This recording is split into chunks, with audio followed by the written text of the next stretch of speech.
Olá, amigos. Eu sou Iracilda.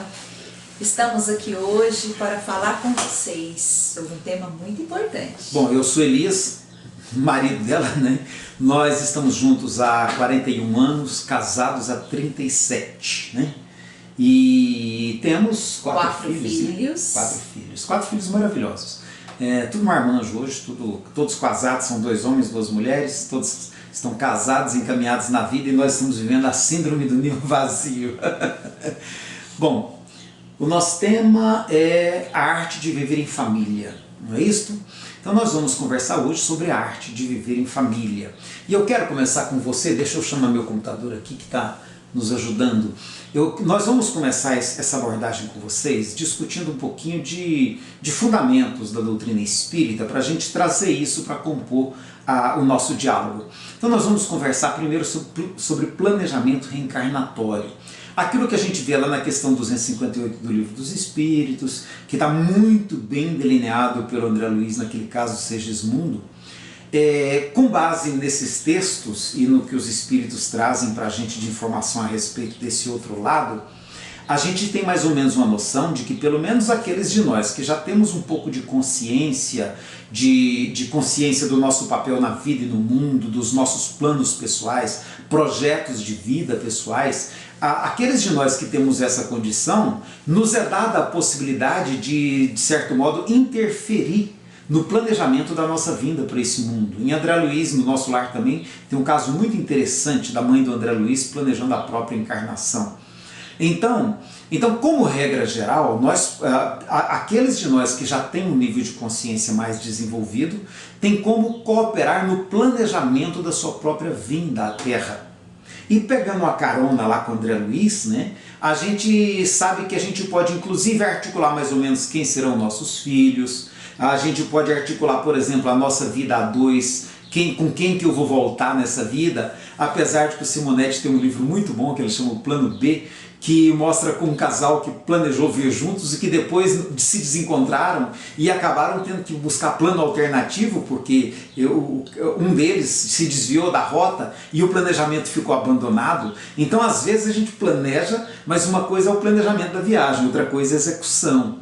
Outra coisa é quando fura um pneu, quando dá um problema no carro, né? Ou quando alguém se encanta com a paisagem do lado e entra por outro lugar, fala, nossa, vamos ver esse lugar lindo aqui, e começa a se encantar com outros cenários, e de repente aquele planejamento anterior está indo para o espaço sem que a gente perceba.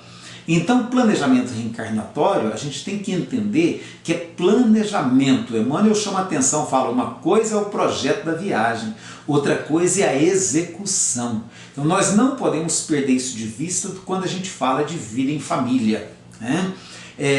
Foi planejado? Talvez na maioria dos casos de nós que estamos vendo esse vídeo, até porque se a gente está se interessando por esse assunto, é porque a gente já demonstra um certo nível de consciência, né? Então assim, o Emmanuel diz que foi planejado? Foi. Agora a gente tem que ter o cuidado na execução, porque se a gente não ficar muito atento na execução do que foi planejado, a gente pode alcançar resultados muito pífios, como fica claro no livro Os Mensageiros. E aí não é falha de planejamento, é falha de execução. Então acho que esse é um ponto bom para a gente começar a conversar sobre essa arte de viver em família. Elias, tem uma questão interessante no capítulo 5, quando nós analisamos a questão das causas atuais das nossas aflições, fala, né? do Evangelho, nós temos ali no capítulo 5 do Evangelho as causas atuais das aflições, e nós podemos entender ali que muitas vezes esses desvios, essa forma como a gente vai se posicionar diante das situações que chegam à nossa vida, passa pelo nosso livre-arbítrio. Então, por mais que nós tenhamos esse entendimento, esse conhecimento, é no dia a dia, é nas nossas resoluções, ali na vivência, que nós vamos tomando as nossas decisões. E eu acho que viver em família é uma decisão. Abraçar a causa família é uma decisão, principalmente quando isso envolve os filhos. É uma decisão, você, a partir do momento que você resolve adicionar no seu núcleo familiar espíritos como filhos, você está abrindo mão de uma série de coisas. e a partir desse momento, essa decisão vai impactar no rumo da sua vida a partir dali. É interessante, porque tem que ter muita clareza, né, desse processo de decisão que a gente toma em relação a nos casarmos. Isso é uma decisão também muito séria. Em relação a ter filhos, né, são decisões sérias e a gente tem que ter consciência, muito bem lembrado, da implicação que isso traz para a maneira como nós vamos conduzir nossa vida. Ok, e aí o segundo ponto que eu quero abordar nesse bate-papo nosso é a respeito de quem nós somos enquanto espíritos. Porque a gente acaba se iludindo muito no que se refere aos papéis que a gente desempenha na vida e de repente a gente começa a ter ilusão de que nós somos os nossos papéis. E nós não somos os nossos papéis. Muitas vezes eu brinco, eu falo assim, olha, quem de nós, Iracildo ou eu, tem mais lucidez espiritual, por exemplo? Eu posso de repente estar achando muito bem que sou eu. E analisando a maneira como acontece o nosso cotidiano, eu posso perceber que às vezes ela tem muito mais lucidez do que eu em muitos aspectos. Então, a nossa sociedade machista, por exemplo, a gente acaba buscando muito para nós o papel do homem, da autoridade, do que manda. A nossa Bíblia é extremamente machista por conta da nossa tradição judaica e acaba reforçando muito o papel masculino, quando às vezes a esposa que está do nosso lado, e o Emmanuel dá umas pinceladas boas nisso no livro Há 2000 anos, né? A pessoa que nós temos do nosso lado às vezes está muito à nossa frente. Então é interessante a gente ter lucidez disso. E o mesmo acontece com os nossos filhos. Nós vamos ver lá na questão, até anotei ali, 197A. Na questão 197A, o Espírito pergunta se o Espírito do filho pode ser mais desenvolvido do que o do pai. E o Espírito que responde, aliás, quem pergunta deve ser Kardec, um dos colegas dele, né? E o Espírito responde, e a gente não sabe quem é o Espírito também, né, gente? Mas o Espírito responde que às vezes, muitas vezes, tá? É isso que acontece. Os filhos que a gente recebe, muitas vezes são espíritos mais lúcidos, mais esclarecidos, tá? Mais desenvolvidos do ponto de vista da percepção, até do equilíbrio emocional do que nós. Eu me lembro de uma família que um garotinho de 8 anos, era ele quem mais ou menos conduzia a mãe. Então assim, a gente tem que estar atentos porque a gente tem o papel de pai, o papel de mãe, mas os espíritos a gente não sabe quem são.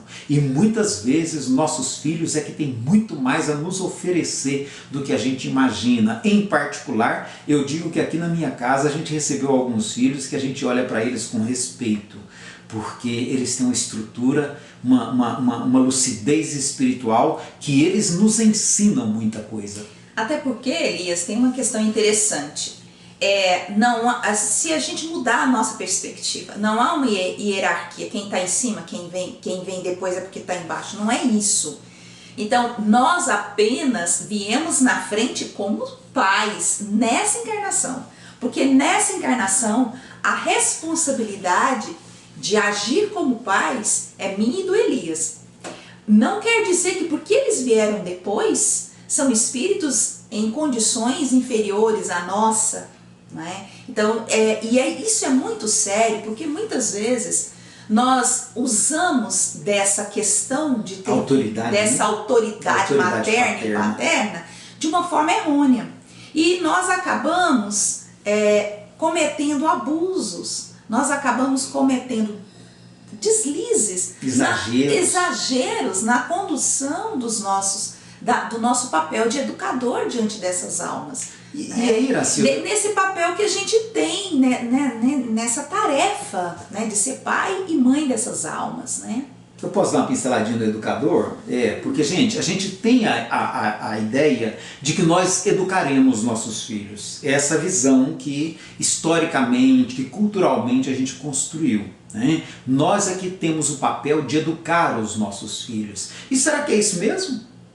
Em que consiste esse educar os nossos filhos? A gente tem a impressão que esse educar é mais ou menos como se a gente desse as cartas para que eles fizessem as jogadas, e eu arrisco dizer que essa visão não leva em conta a visão espírita de que o espírito que reencarnou como nosso filho pode ser um espírito mais lúcido que nós. Então esse papel de educadores é muito mais no oferecer as condições, o ambiente favorável, as circunstâncias adequadas para que eles possam se desenvolver e se afirmar na existência aqui na Terra. É nesse sentido, essa educação que nós podemos oferecer e temos o dever de oferecer no nosso papel de pai e mãe. E não no sentido de estar tentando impor nossas visões, nossos valores, nossas crenças sobre eles, que às vezes podem ter mentalidade muito mais desenvolvida do que nós. Então é muito interessante a gente não confundir esse significado de educação, né? Agora é o eu e o nós, né? Que é com você, tá? E aí entra essa questão do eu e do nós em família, né? Porque se viver em família é uma arte, a arte de trabalharmos essa questão da minha individualidade, para que a gente dê aos nossos filhos a condição de serem eles mesmos. Eu acho que nesse ponto é onde nós, enquanto pais, mais nos equivocamos. Porque muitas vezes, nessa ânsia de que os nossos filhos não sofram, nessa ânsia de que os nossos filhos não passem por aquilo que eu passei, nós acabamos os protegendo, os tirando dessa convivência com o mundo, das próprias experiências, onde eles vão adquirir as forças para serem quem eles realmente são. E muitas vezes, para suprir as nossas necessidades, eles escolhem caminhos que depois lá na frente eles vão perceber que não era bem o que eles queriam. E chega um momento que eles vão ter que romper com tudo isso para que eles sejam eles mesmos. E às vezes a gente fala assim, mas gente, não foi isso que eu sonhei. E realmente não tem como a gente sonhar para o filho, quem tem que sonhar é o filho, é a filha, né? São eles que têm que sonhar. Ah, mas não foi isso que eu pensei em termos de relacionamento afetivo. E realmente não foi, porque você sonhou, foi para você. O que o seu filho pensa, o que ele sente, o que ele sonha tem a ver com as necessidades dele. E é muito interessante porque essa questão do eu e o nós em família, isso é muito importante porque nós precisamos de dar o espaço para que cada um desenvolva aquilo que faz parte do eu, mas que ele seja ele mesmo e que isso, somados, formam o nós em família. Então, às vezes nós tiramos da criança, quando os filhos ainda são pequenos, aquela possibilidade de participação. E eu acho interessante porque, não é puxando o saco do meu esposo que está aqui do meu lado, mas toda a vida a gente teve o hábito de discutir todas as questões relacionadas à nossa família em reuniões. Então a gente reunia as crianças desde pequenos, muito novos, com 4, 3, 5 anos, na idade que eles tinham. Se surgia um lugar para viajar, por exemplo, aquilo era discutido em família, aquilo era compartilhado em família. Para onde nós vamos, o que nós vamos fazer, como nós podemos agir em determinada situação, o que vai ser feito na nossa casa, vamos reformar? Como vai ser? Como vocês querem isso? Como vocês querem aquilo? Então tudo passava por essa construção do nós, não era só o eu.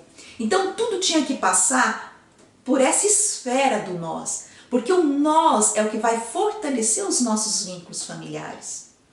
É interessante isso que a Iracilda está colocando, eu acho muito interessante, porque assim, a nossa sociedade, a nossa cultura, o nosso modo de vida enquanto sociedade é muito focado no individualismo.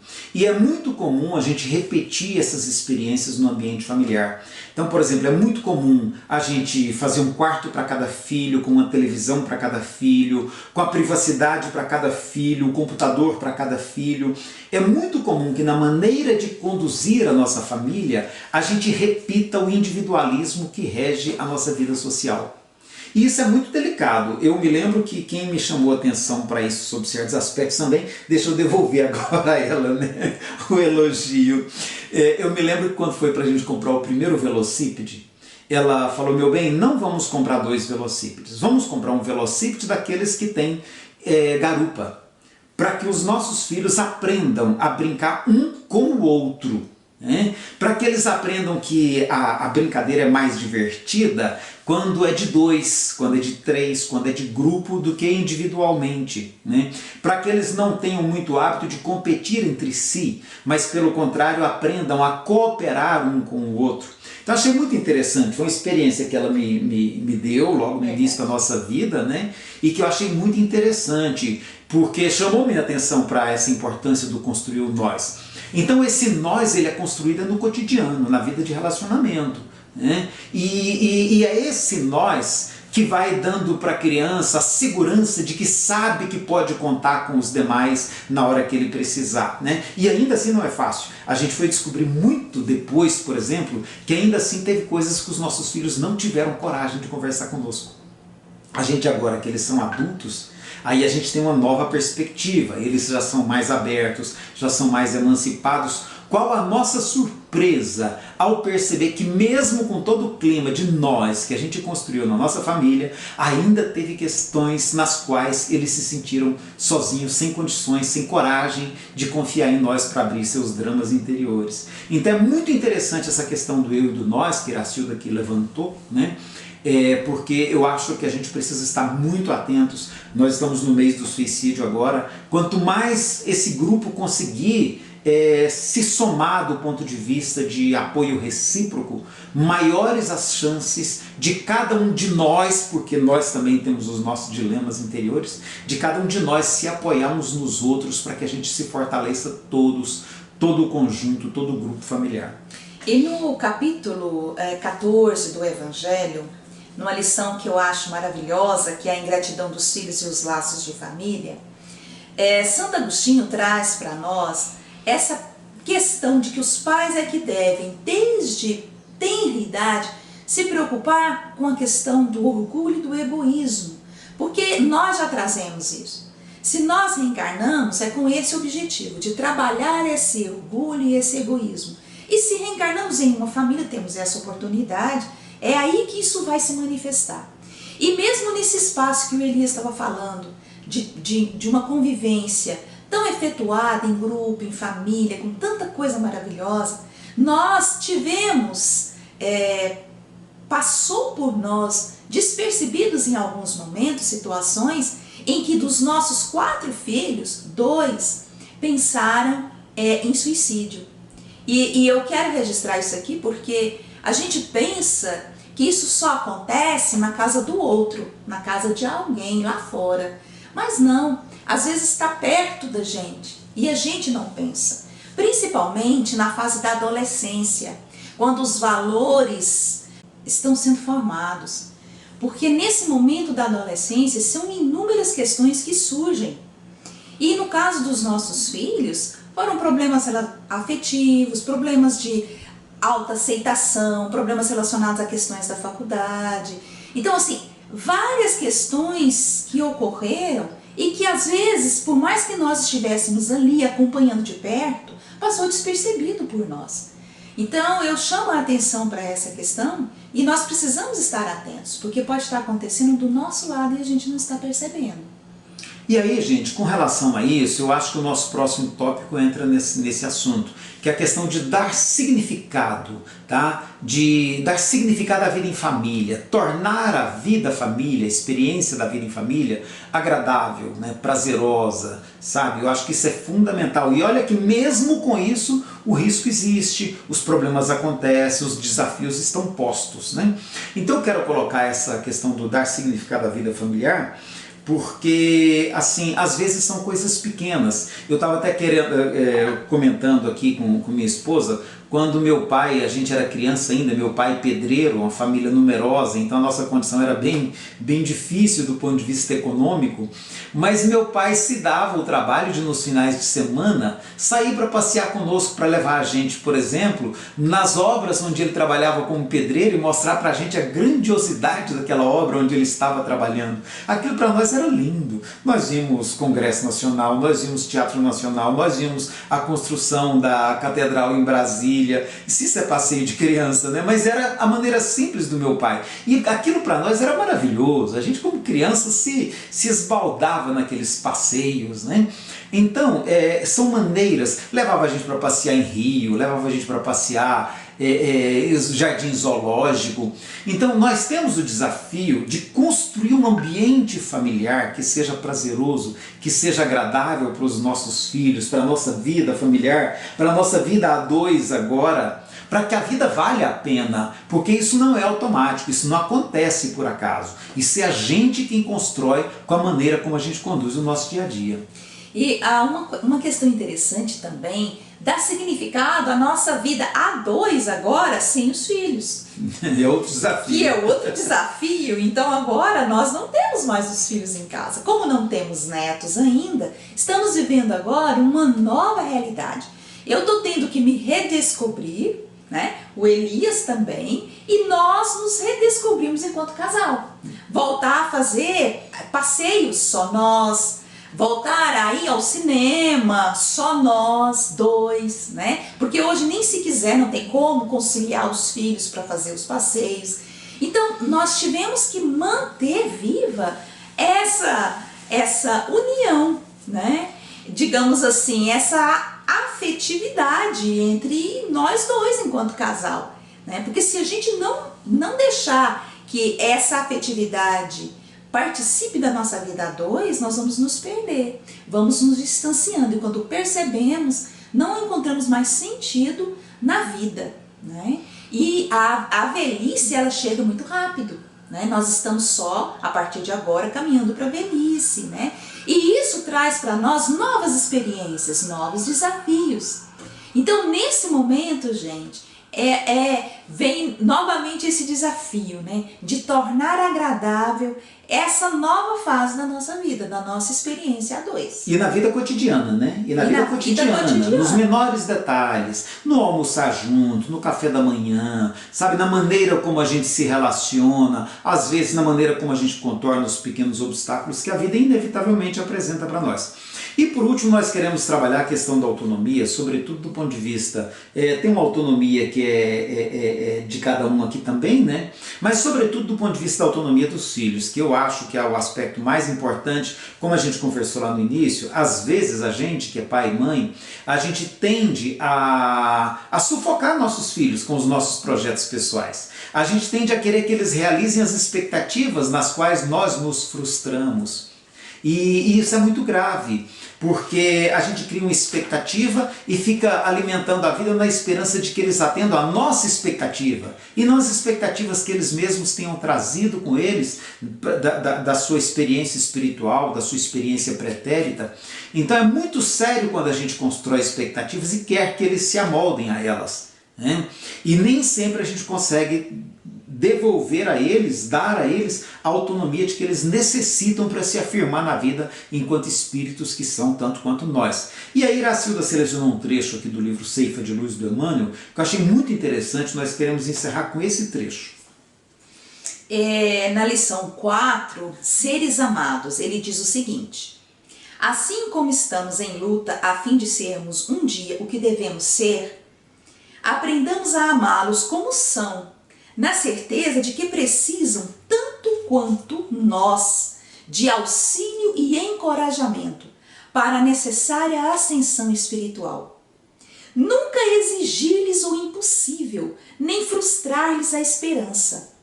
Doemos a cada um a bênção da estima sem requisições descabidas, acatando as experiências para as quais se inclinem e respeitando os tipos de felicidade que elejam para si próprios. Então é uma questão muito interessante essa, porque dos nossos 4 filhos, nós temos 2 que são dedicados à causa espírita, 2 que não, que são, um é mais dedicado ao budismo, a outra mais às religiões africanas. Budismo, taoísmo, né? Budismo, taoísmo, e a outra gosta das religiões africanas. E nós tivemos que aprender a valorizar essas necessidades, porque são necessidades deles. Por que a minha forma de ser tem que ser a que sirva para eles? E Emmanuel traz isso aqui para nós de uma forma muito bonita. Nós devemos aprender a respeitar as experiências que eles elegerem para as suas vidas. E nós, às vezes, passamos por cima dessas necessidades que eles têm. E aí eu quero até aproveitar que, assim, já que a gente está no mês de suicídio, uma das causas de suicídio juvenil é a não aceitação pelos pais das questões relativas à vida deles próprios. Tem pai que não aceita as escolhas afetivas dos filhos, em especial da filha, que normalmente é muito mais vigiada na nossa sociedade machista, né? Tem pais que não aceitam a própria expressão dos filhos em termos de gênero. É muito grande a quantidade de filhos que, por não serem aceitos, por serem às vezes homossexuais, às vezes a não aceitação dos pais leva os filhos ao suicídio. Então é muito grave nesse mês de setembro que nós estamos vivendo, que a gente aprenda que respeitar a autonomia, a liberdade que os nossos filhos precisam ter para decidir sua própria existência, sua própria caminhada, é inclusive uma das maneiras melhores que a gente tem de resguardar essa alegria de viver em família, né? Então, como nós temos a arte de viver em família, vamos dizer que através dessa arte nós podemos descobrir a alegria de viver em família. É uma alegria que não tem pagamento, não tem preço, não tem comparação com nada, quando a gente consegue fazer disso um momento agradável. Eu estava dizendo aqui, até hoje nossos filhos, de onde eles estiverem, eles se conectam conosco no domingo à noite para fazer o culto do Evangelho no lar com a gente, né? Às vezes isso é impossível por alguma causa, mas sempre que possível estão junto conosco, ainda que virtualmente. Não tem nada que pague isso, né? Não tem nada que pague os bons momentos de encontro, de reunião, de bate-papo. Mas isso precisa ser cultivado. Isso não acontece por acaso. Isso é a gente quem faz no dia a dia, no cotidiano, né? Alguma coisa mais para encerrar? E esse cultivo, né, desse prazer de estar em família passa pelas mínimas coisas. Não passa apenas pelos recursos materiais. Uma das coisas mais importantes, que eu acho que é o que a gente mais precisa para conseguir dar qualidade a esses momentos, é o tempo. Que tempo de qualidade nós estamos tirando para viver a dois? Que tempo de qualidade estamos tirando para viver com os nossos filhos, né? Estejam eles em casa ou estejam eles já nos seus lares. O que nós estamos fazendo questão de cultivar, né? Porque é isso que vai fazer toda a diferença no nosso relacionamento. É isso que vai fazer toda a diferença para que essa família, para que esse núcleo familiar possa ser aquele lugar onde nós vamos ressignificar as nossas experiências do passado. Porque todos nós viemos de experiências, às vezes difíceis no passado. E construir caminhos sólidos para o futuro. E nós agora, nesse espaço arejado, nesse espaço onde tem espaço para crescimento individual de cada membro dessa família, é que nós vamos ressignificar o nosso futuro. E eu acho isso muito importante. Ok, pessoal, olha, muito obrigado, é o que a gente planejou para trazer para vocês, o tempo ruge, né? E a gente tem que encerrar por aqui. Muito obrigado por ter assistido conosco até aqui, tá? E Deus abençoe que a gente possa, cada um de nós nos seus espaços, construir um ambiente que realmente vale a pena para as nossas vidas em família. E lembrando que os nossos filhos não são os nossos filhos, eles partem de nós, mas não nos pertencem, são lançados para o mundo. E nós somos apenas esse arco, né? Eles as flechas, segundo o nosso amigo Gibran. Gibran Khalil Gibran. Então que nós tenhamos, né, essa certeza de que nós temos que ser esse arco firme, mas flexível, para que quanto mais flexível nós sejamos, eles sejam lançados para alcançar aquilo que eles almejam a longas distâncias, né? Eu acho que é isso que nós desejamos. E o alvo quem define é Deus, viu? E o alvo é Deus quem define. Gente, muito obrigado. Muito obrigada. Valeu. Um grande abraço. Um abraço.